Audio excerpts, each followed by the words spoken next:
All right, Shalom. First and foremost, I want to give all praises, glory, and honor unto Yahweh, Bahashim, Yahweh Shai, Bahashim, Harakakodash.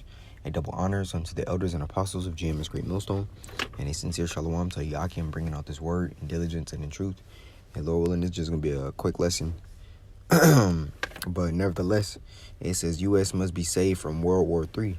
And that's what Trump said. It says Joe Biden's weakness and failure are putting the country in grave danger, the former president has argued. Former U.S. President Donald Trump has warned of the possibility of a third world war breaking out under the current leadership in Washington, saying that if elected, he would reverse course, which we understand that's impossible. We're all bound by the will of Yahweh Bashim Yahweh Shai.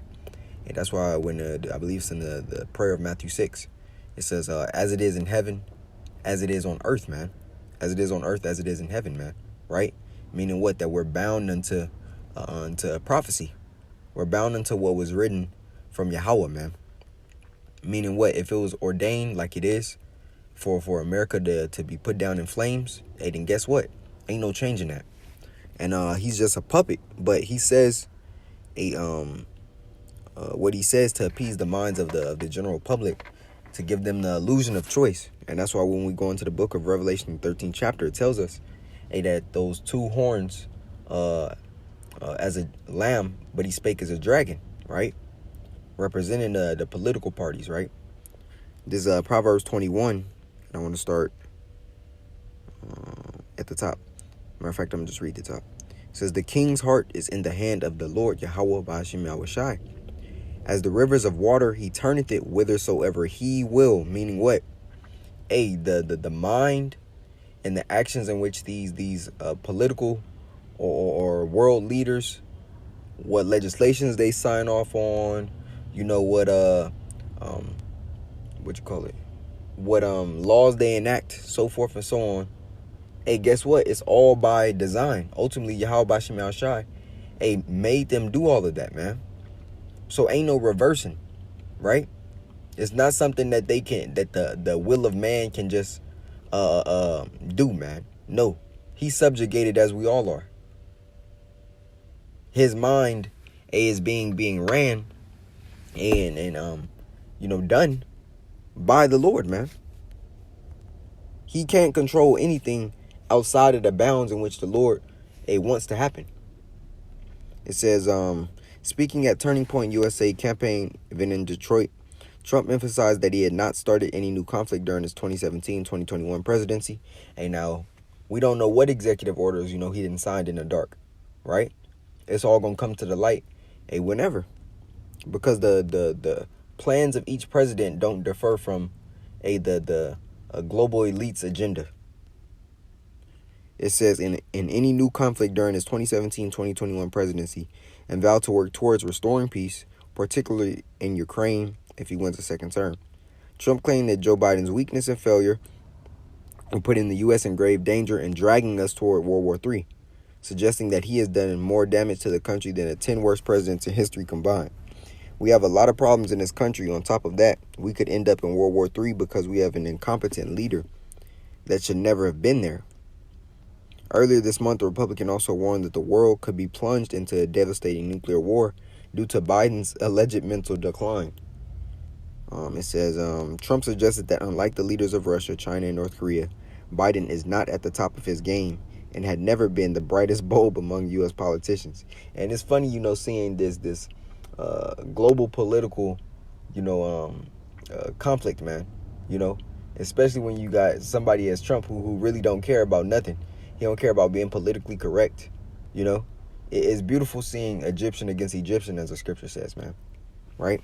But I want to get to the subject as well, right? As we know, Revelation 11:14, the second woe was past, and behold, the third woe cometh quickly, which means what?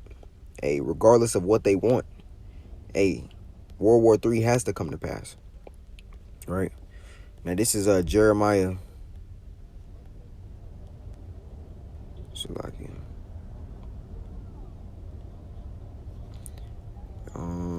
51. Yeah. It's Jeremiah 51. And 7. Babylon has been a golden cup in the Lord's hand that made all the earth drunken. The nation, and how did they do that? By their philosophies, by the image of the beast, and what's included within the image of the beast, the pharmakia, which is the witchcraft industry in which drugs and prescriptions are being forced down the throats of you people. You have democracy, which has polluted not only the minds of you Americans, but also the minds of a bunch of nations of people, man, believing that that's the way of righteousness. You have the Hollywood industry and the media industry, in which what blinds the people, especially here, gives them a sense of normalcy bias, in which they believe that nothing bad can happen to this place until it does.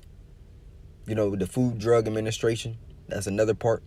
They're poisoning your minds and your bodies, with the chemicals that they're pumping within their foods, the water within the air, and we can keep going. You know, the whole industry that's basically here to control sex, man. You know, telling you that it's the right way is the wrong way and the wrong way is the right way, as the scripture says in the book of Isaiah 5:20.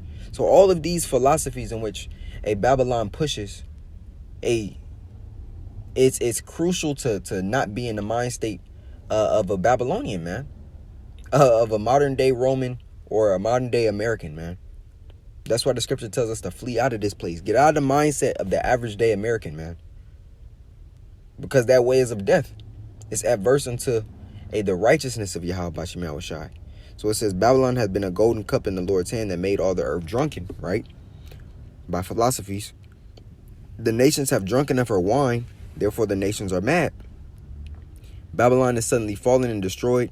How for her take balm for her pain? If so be, she may be healed. We would have healed Babylon, but she is not healed. Forsake her and let us go, everyone into his own country. For her judgment reaches unto heaven and is lifted up even to the skies. Showing you that what? Is no healing. And that's the scripture. There's no healing of thy wound. The wound is grievous, right? Is nothing that can be done. No balm. No, because a balm is what? Is an ointment. And that's placed upon, a scar, a bruise, or wound. That eventually, start the process or aid in the process of healing. But we understand, that's not about to happen here.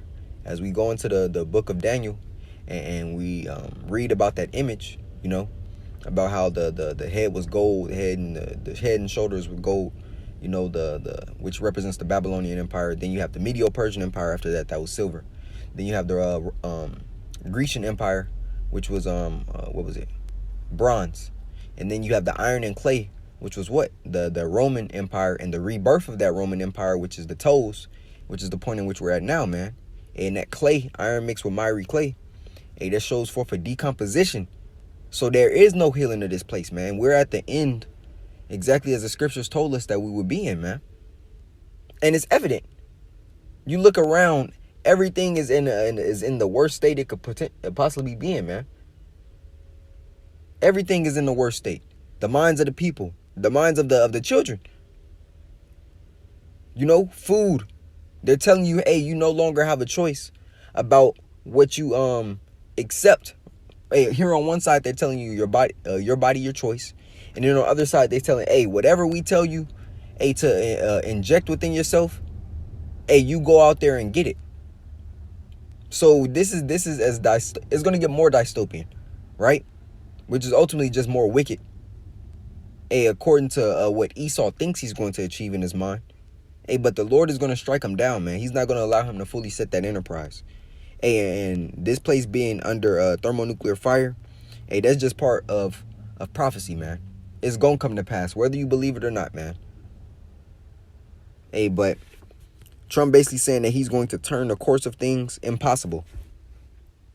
Who has resisted his will, man? None. So guess what? He's subjugated to it just as the fate of America is subject to thermonuclear fire, man. So Lord willing, this lesson was edifying unto the body. I want to give all praises, glory, and honor unto Yahweh, Bahashem, Yahweh Shai, Bahashem, Harakakwadash. Double honors unto the elders and apostles of GMS Great Millstone. And a sincere shalom to you, Aki, in bringing out this word in diligence and in truth. Shalom.